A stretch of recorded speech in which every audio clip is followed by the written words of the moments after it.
India had a successful presidency of G20, the group of most powerful 20 economies of the world last year. And it was capped with a consensual, a unanimous New Delhi leaders' declaration. But what went into it, what went behind the scenes, remember, whenever there is a huge achievement, there is one nuts and bolts man. And in this case, it was India Sherpa to G20, Amitabh Kant. He is with us to have a conversation today. And the reason is that he has come out with a book which is called How India Scaled Mt G20. Sir, in many ways, welcome to the broadcast. And this was a keenly awaited book. I remember a conversation with you last year just ahead of the summit and thought that you were pulling punches, you were not revealing things. And I thought that maybe only in a book it would come, and it has come perhaps in this. So let me begin by asking, why have you called it How India Scaled Mt G20? I mean, why was it a challenge, and how big a challenge? Well, it was a huge challenge because firstly, I was the Sherpa to the Prime Minister of India. The Sherpa's job is to take him on top of the Mount Everest. And in this particular case, as Sherpa, my job was to make him scale the heights of G20. And it was tough because when India took over the presidency, that was the period of post-COVID. Vast segments of people have gone below poverty line. Many people had lost their jobs. There was the Russia-Ukraine crisis at its peak. There was a huge challenge of global supply chains being disrupted. Massive breakdown in climate negotiations, climate action, climate finance. All these were critical issues confronting us. Now, to bring a consensus on all these issues, including the Russia-Ukraine issue, and accelerate the pace of sustainable development goals and bring balanced, inclusive, sustainable growth, the basic principles on which G20 was founded, was a critical challenge for India. Because, important that G20 comprises of emerging markets, there is Russia, there's China, and there are G7 countries. Yeah. To bring them all together in a multilateral forum, because multilateralism works when there is 100% consensus. Yeah.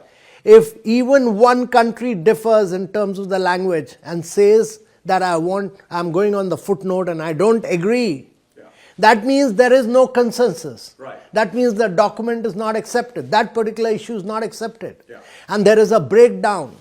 So the challenge for India was to bring everyone together and on a range of issues. Imagine bringing consensus on balanced, sustainable, inclusive growth. Yeah.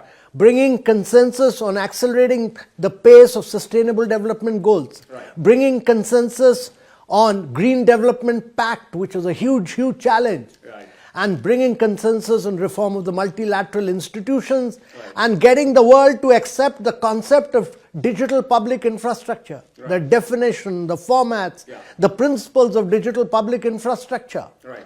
And particularly so when the model in the western part of the world and in China was a different model of big tech. Yeah.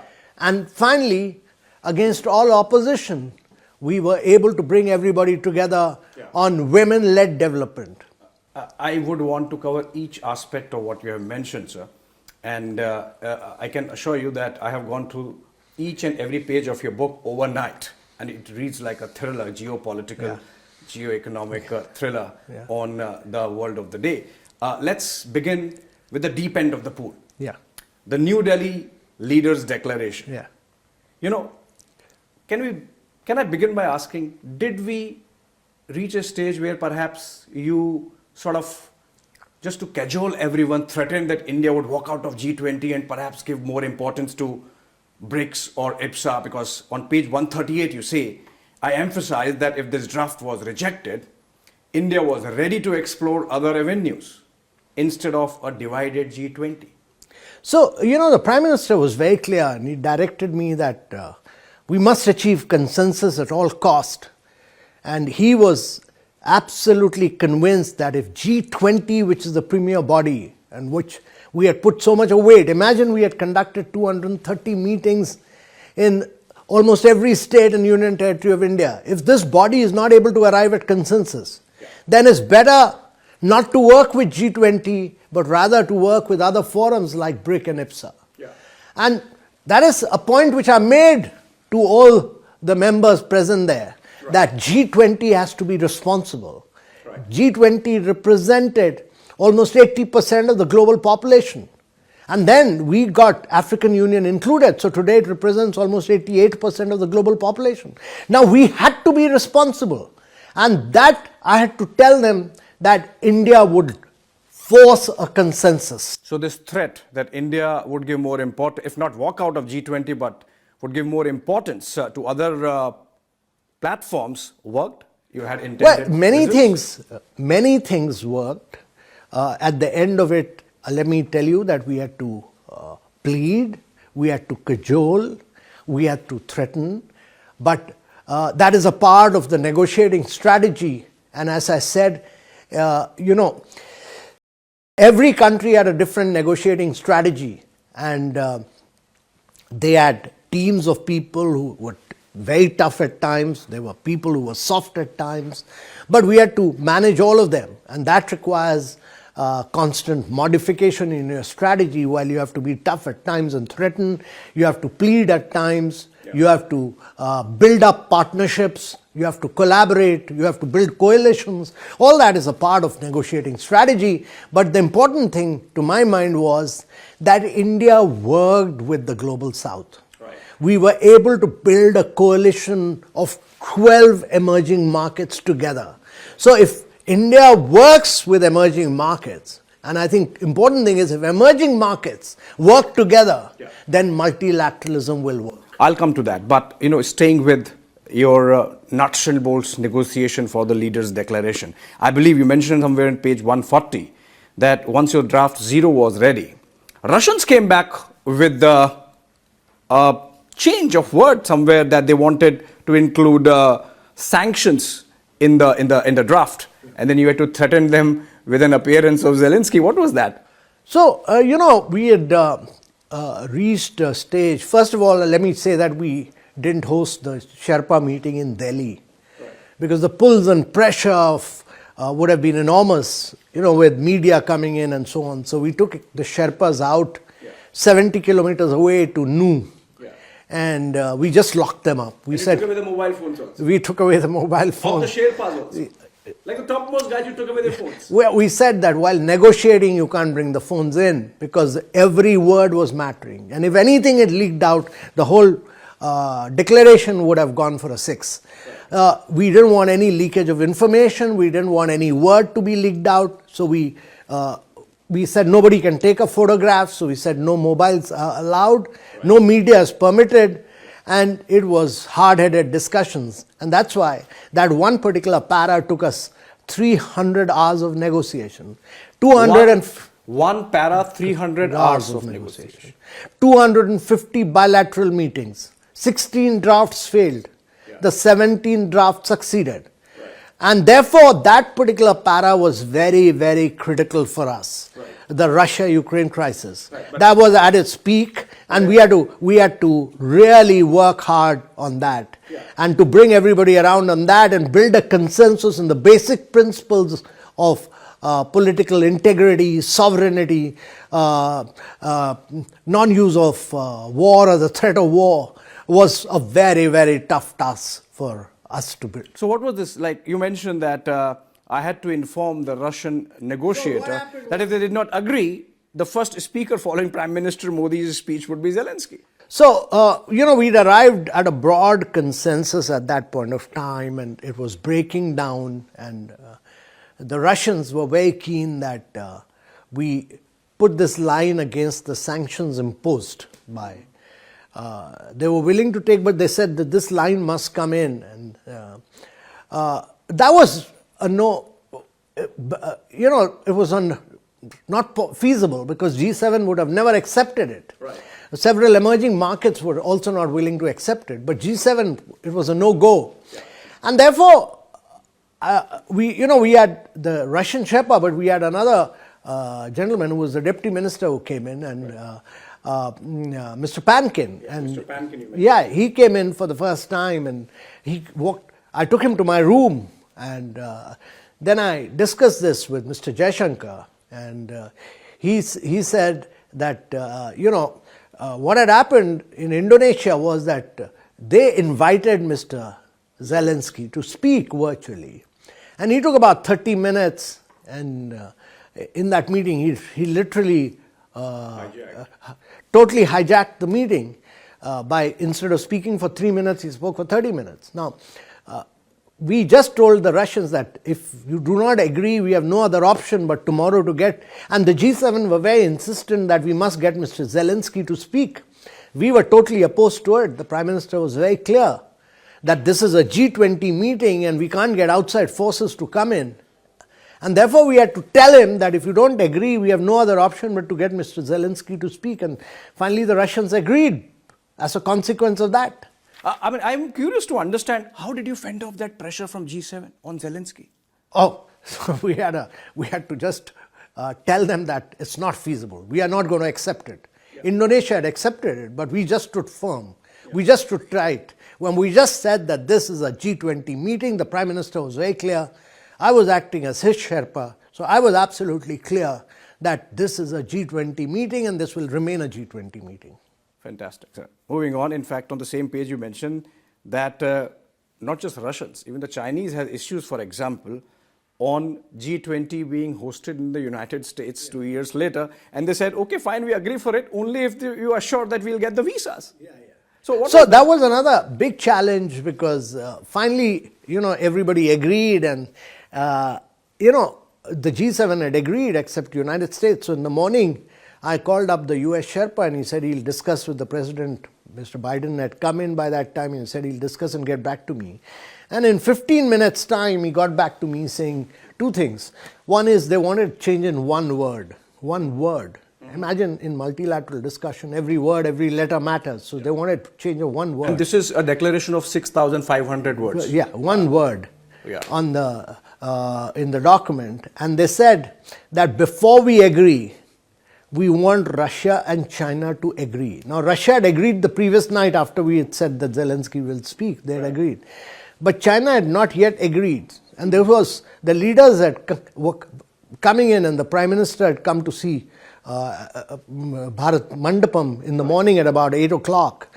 And he asked me what has happened. So I said, sir, there's a challenge we are facing between China and Russia, China and United States. And the Chinese, at that point, when I got back to the Chinese said that we had agreed to the US hosting the G20 in 2026. We want that line to be removed. Oh.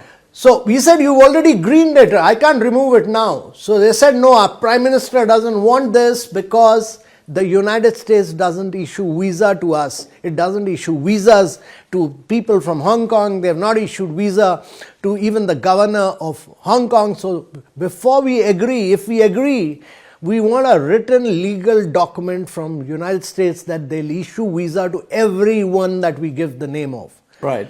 Now, so from they wanted India to speak to the United States. Yeah, this was a bilateral issue. They wanted it to be sorted out multilaterally. So the meeting started, the leaders' meeting started at 9:30. From 9:30 to 12:30, I had to negotiate between the US Sherpa, the Chinese Sherpa, and we negotiated. The Chinese wanted a legal document.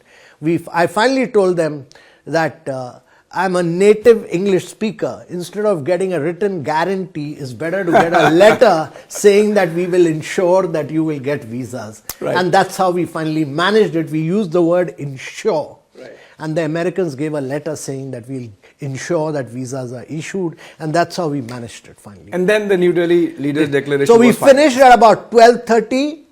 The lunch happened, and the first thing after the lunch, at about 1:30, the Prime Minister announced that the New Delhi Leaders Declaration is through, and all the leaders then clapped, and that's how we managed it finally. You actually mentioned that you decided as a strategy to make the announcement on day one itself, not wait for the last. So Prime Minister, this was discussed between the External Affairs Minister, myself and the PM, and we felt that instead of delaying it, now that everybody has agreed to a consensus, the moment is ripe.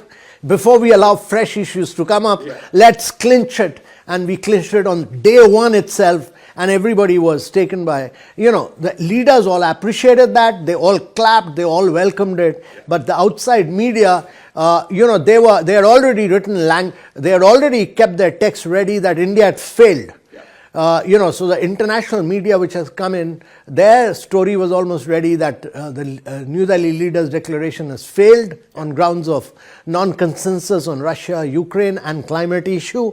India has failed. And when they heard that we've already reached consensus, they just couldn't believe it. I mean, that must have been some moment. Was it the biggest moment? Because I was there in that hall. And you are right. There was almost a consensus. But there might have been no consensus inside. There was consensus outside. That maybe the declaration won't get everyone on board. And you managed it. So the international media and the Indian media all had a consensus that there will be no consensus. Yes.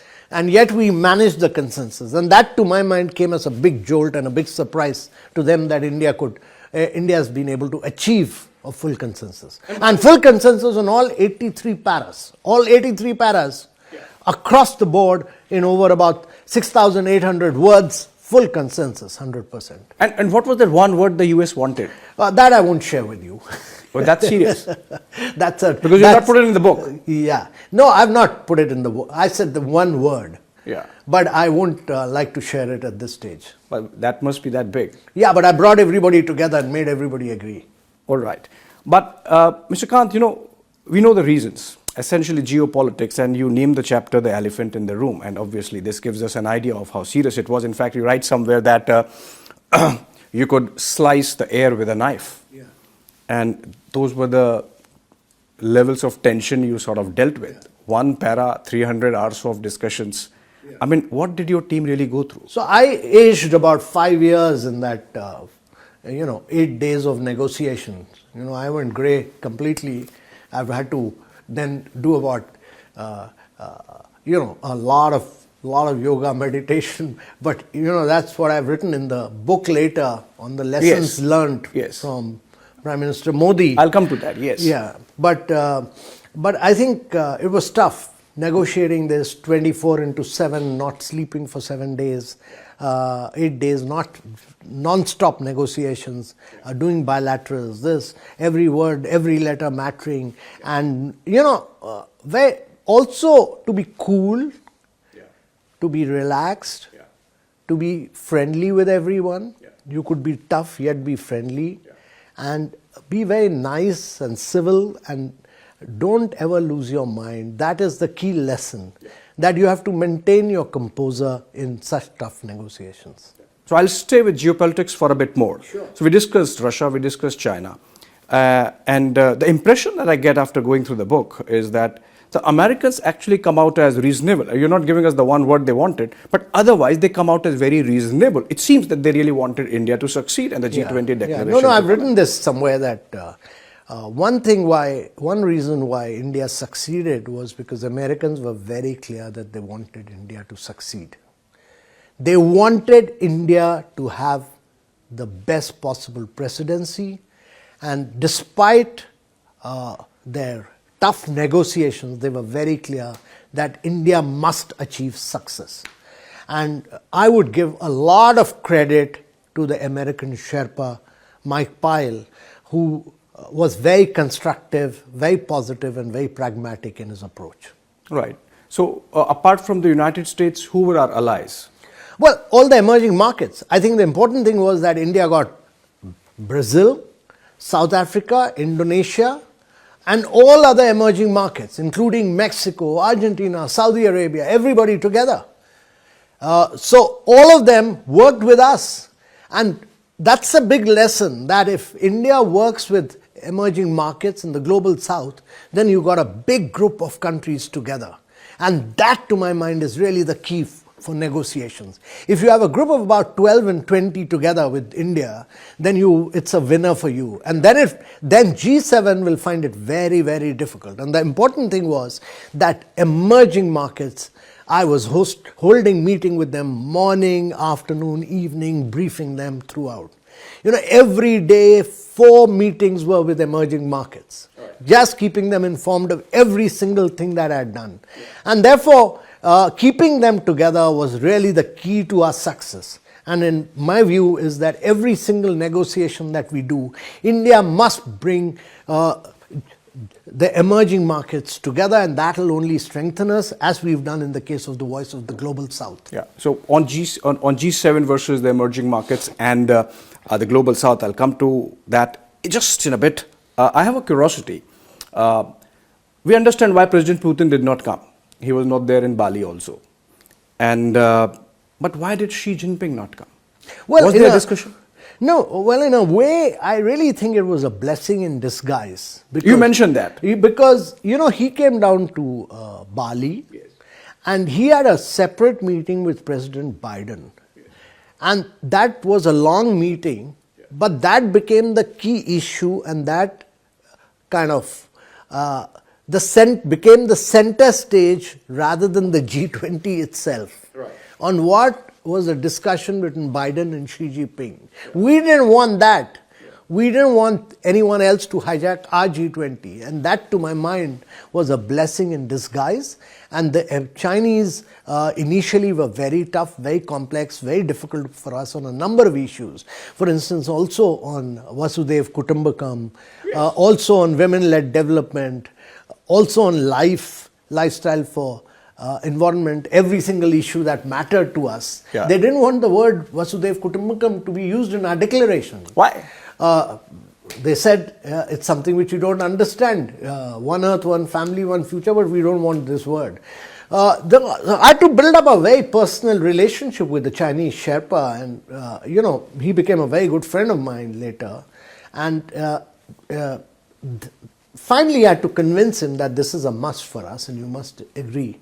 And only on the second last day, he agreed to everything that we wanted, and that was as a consequence of personal relationship. So Vasudhaiv Kutumbakam, Chinese won't agree because they thought it's Indian culture. Well, they are very fussy about certain terminologies, and they wanted their terminologies to come in. Yeah. And that was not acceptable to us, and they were against our terminologies to be used. So, which to our mind during our presidency was critical for us. So, for example, if they oppose life, which is lifestyle changes or improvement for environment, a coinage of Prime Minister Modi, did they object it because of environment or because of Modi? They were objecting to it because of the word lifestyle for environment, the word life. They didn't want the word life there because it was something which India was propagating. They don't want something which India is pushing forward to find a place in the document. But we managed to convince that it was absolutely necessary, and that was done at a very personalized effort. And I think one of my joint secretaries, Ashish Sinha, played a key role. So in a way, the Chinese played a little obstructionist when it came to things which could have given a little extra halo of credit to India. That's right. All through, till the end. But then we were able to bring them along on everything. But you still don't answer me, like, why did Xi Jinping not come? Was there some communication? So, at that point of time, they said that in all multilateral forums, actually, Xi Jinping is deputing his prime minister to go rather than going himself. Right. So that was the reason the delegation was headed by the prime minister. It was a high-powered delegation. Yeah. It was headed by the Chinese prime ministers. Yes, of course. And you say it's a blessing. It was a blessing in disguise. So that I move on. Yeah. Now, a picture emerges, Mr. Kant, from this high-octane narration, if I could say, of the G20 presidency, that we are living in a hopelessly divided world where multilateralism is hostage to very insular local politics, and that every nation, like we saw in the climate change issue, climate finance, I'll come to that, every nation is just thinking about themselves, like nitpicking on each word, nitpicking for visas. So is the world of today not conducive for multilateralism? See, the multilateralism which was designed post-World War II, that has to be redesigned and restructured because the institutions have not served the purpose. The Security Council is non-functional. It is totally dysfunctional simply because the principle of veto doesn't work. There's lack of consensus there. And to my mind, there were no challenges of sustainable development goals and climate in the 40s. Yeah. And therefore, you need new bodies. Frankly, between you and me, I personally feel that G20 is a far more effective body than the United Nations. Yeah. It's possible today to bring, as India has done, to bring G7, emerging markets, Russia, China, to be able to bring a consensus on a range of developmental issues and on Russia, Ukraine, which the United States, with the United Nations has totally failed to do. Absolutely. So it's important that we could, if we are able to bring consensus on countries, and now with African Union as a member, it represents 85% of the global population. So if you are able to bring a consensus on key issues here, then that becomes the driving force of multilateralism in the future. Right, fantastic. You should give me a good cue to move on to my next one, which is, you mentioned African Union becoming member of G20. It's actually G21 now. Yeah. And that is something which you mentioned. You actually have a chapter dedicated on Prime Minister. Say it was Modi's guarantee that African Union would be part of G20. So the Prime Minister's role in this entire exercise of India's G20 presidency, from this choice of Vasudhaiva Kutumbakam, from a very holistic, humanity-centric approach to every aspect of G20 negotiations. You mentioned somewhere that Prime Minister told you that climate change, the issue of climate, is a moral choice. It's not something on which you nitpick based on narrow interests. So please elaborate. How was Prime Minister's presence all through this year in your work? Well, first of all, let me say that the Prime Minister is the leader because he's leading the G20. I'm speaking this only as his Sherpa for the G20. So the entire concept, the principles on which it was based, the priorities of India were all decided by him. The concept of Vasudhaiva Kutumbakam, the fact that India must do its G20 in every state and union territory of India, which nobody has ever done before, in making it a people's movement rather than an elitist G20, and taking it to schools and colleges and every area of India, was his choice.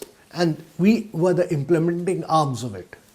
And therefore, PM was very clear that make this as a part of a huge people's movement, right. Number one. Number two, we must be able to highlight our culture. That is, every state must be able to highlight its culture. Right. We must be able to highlight the state's cuisine. And we must be able to whatever gift we give should be one district to one product. So we used our crafts, etc., and promoted them as well.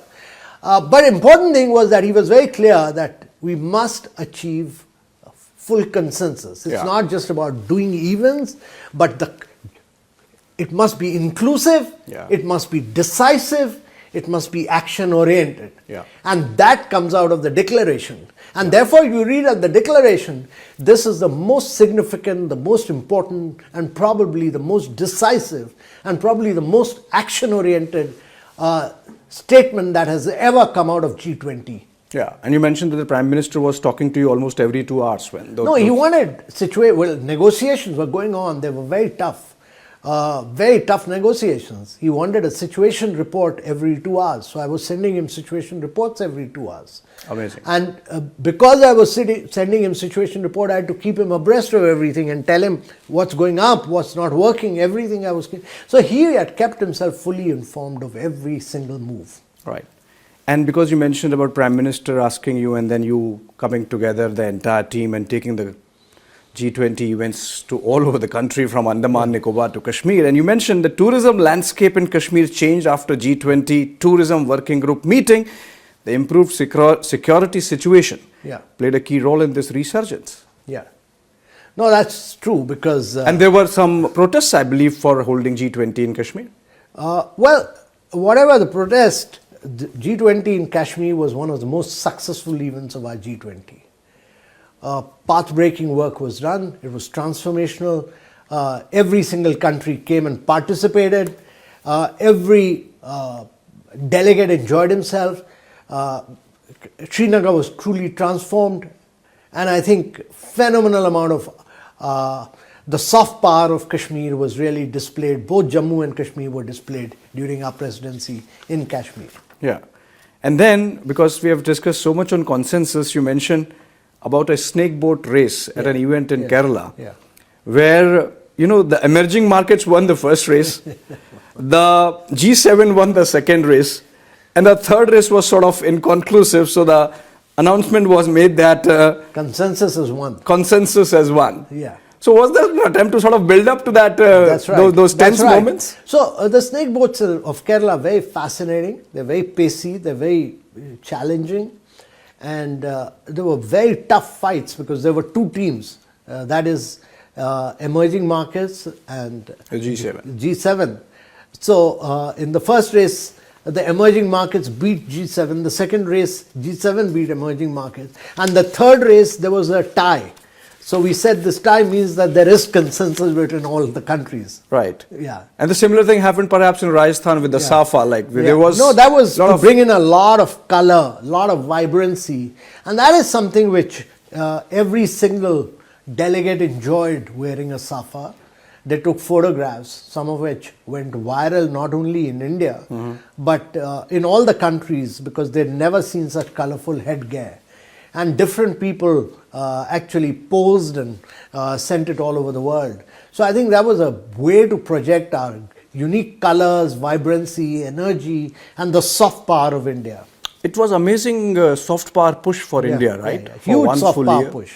Huge soft power push. I think every single event, every single cuisine, every single aspect of G20 was a huge attempt at pushing the soft power of India. Yeah. Let me just then come to the final bit of our conversation, which is how it really shaped you as a person, impacted you as a person. For example, earlier you mentioned about English being your native language and that helping you, or you using that as a tactic, because somewhere you mentioned that, come on, don't teach us English. Yeah. Who was trying to teach you English? Well, everyone, because in the negotiations, the G7 used to say this very clearly, that this is how it should be. And actually, if you read at the subtleties of that was that drafting was done in a manner which would work against the interests of the global south.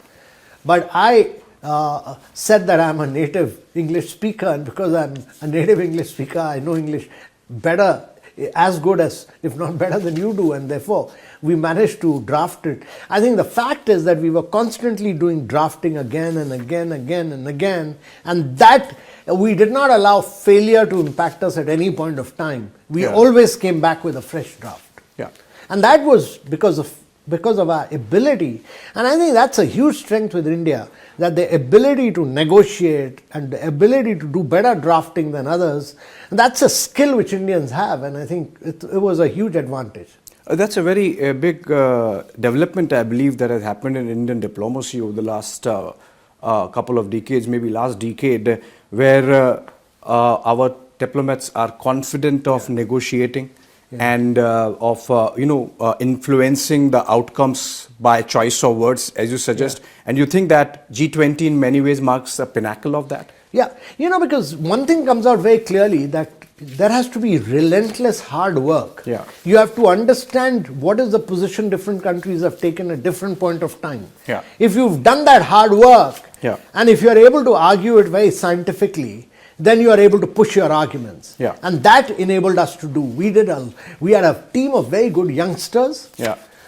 We had a team of very hardworking young professionals, Yeah. and we had a very good set of officers, Yeah. and I would like to give credit to all of them. It was good teamwork and very, very relentless hard work, I would say.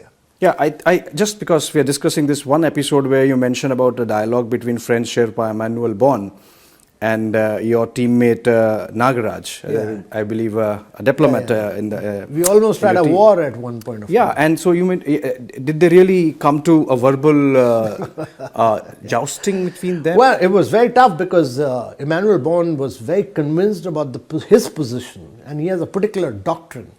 He's also the NSA of France. Yeah.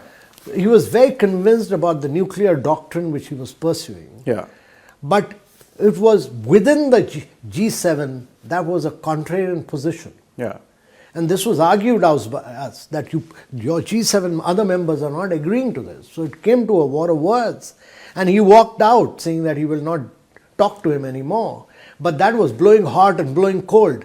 Yeah. So our strategy was that he'll act tough and I'll play the soft man. Yeah. So while Nag acted very toughly, I went and then mellowed him down. And that's how we were able to carry the day. So every country, you have to blow hot and you have to blow cold. Did you actually come into a situation where you had to sort of intervene between, say, the Russians and the Europeans, the G7? Yes, several times. We had to bring everyone together on several issues. Were there heated moments between those sides? Many. This G20 was full of heated moments. There were many high points of breakdown, and that's why the draft failed 16 times. 16 times. One para failed 16 times. Climate must have failed even more. But we were able to bring everyone together finally. All right, so let me come to climate. Yeah. Because you mentioned that of the declaration, almost 28% is about environment, climate, right? Green element part. Now, it's interesting that you mentioned that the developed world, or the G7 essentially, was playing irresponsible. They were not willing to put their money where their mouth is. You mentioned that they have consumed 80% of the climate finance budget and they are non-committal. They were influencing the vocabulary in a manner that the greater onus would be on developing world. So there is an element of duplicity on climate change in the West. Yeah, no, you're absolutely right. So if you look at from Kyoto Protocol, yeah, because they have occupied all the carbon space in the world. They've occupied 88% of the carbon space. It's not the developing countries. Yeah. Now, developing countries require finance, which was agreed to in COP21, that they will provide $100 million per year, which they've not provided. Yeah. They've done a lot of greenwashing. Yeah. Now, in the new last COP29, there was a breakdown because they said they will provide 300 million. Yeah. But all studies say that you need to move from billions to trillions. And the independent expert committee group, which was headed by Larry Summers and Mr. N.K. Singh, has said that you need 3 trillion per year. Yeah. Now, against 3 trillion per year, you're talking about 100 million or 300 million is peanuts. And then you are trying to play around at words and try and bring a breakdown in the discussions. So we were very, very tough on that, and we had to negotiate ferociously on that. And that's why the Green Development Pact, which finally works out, is a great victory for the global south. Right. So that brings me to the final aspect of this entire one-year exercise you have been associated with. You continue to be the Sherpa, and with the Brazil presidency now. Mr. Kant, what are concrete takeaways according to you out of India's presidency for India? Well, concrete presidency is that we must ensure that multilateral institutions are reformed. We must pursue them with vigor and energy. Mm-hmm. There's a huge legacy of India as far as the digital public infrastructure is concerned, which we must pursue in a very big way. We must push for greater financial resources from the developed world for the developing world. And we need to accelerate the process of women-led development which India has driven. And I think the most powerful statement on women empowerment in any multilateral forum in the history of the world has come in the G20 of India. Why would Chinese oppose that? Well, not merely Chinese. There was a reservation from several other countries as well. There was a challenge let me say from Turkey, from Saudi Arabia, many other countries. But that's a part of their political process. But we were very clear, our Prime Minister was very clear that we have to empower women, we have to put them in leadership position, and therefore this terminology of women-led development was opposed, because the UN terminology, the United Nations terminology is women empowerment. We went several notches above that and said put women into leadership position. Right. And somewhere in the interview, Mr. Kant, you mentioned that you have grown 5 years extra because of what you went through. Yeah. But is it still, would you still call it a satisfying experience? Oh, it was very job satisfying. I think out of all the many assignments that I've done, this was very different because I'd always worked at the domestically. But this was working at a global level. It was working in international forums. It was about skillful negotiations. I'm extremely thankful to my leader, the Prime Minister, who gave me the opportunity to do this. And I greatly benefited from his constant advice and guidance, about which I talk about in the book. There were many lessons that I learned from him, one of which was his ability to listen. And I think that's one thing which I mastered, that in global negotiations you must learn the art of listening to others. And secondly, his ability to build good teamwork, and that to my mind was really critical in this moment. And the thirdly was your ability to be bold and risky, take risks, be bold. And that's what we did during our G20. And fourthly, I think the ability to be able to effectively communicate, which we adopted during our G20. We were communicating with others on what we were doing. And lastly, to my mind, that under moments of tension, there will be a lot of tensions, there will be a lot of pressure, you will have non-stop negotiation, tensions will run high, but never lose the moment to do some exercise. That is critical. That doing about half an hour of exercise is critical. Fantastic. Yeah. I think maybe you should follow this up with a book on personal lifestyle management with under high stress situations. But you know, for students and practitioners alike of world politics, this is going to be a must read. Thank you so much for sharing your thoughts, Mr. Kant, on this book, and hopefully there would be a follow-up coming in. Thank you. Thank you so Thanks much. for the conversation.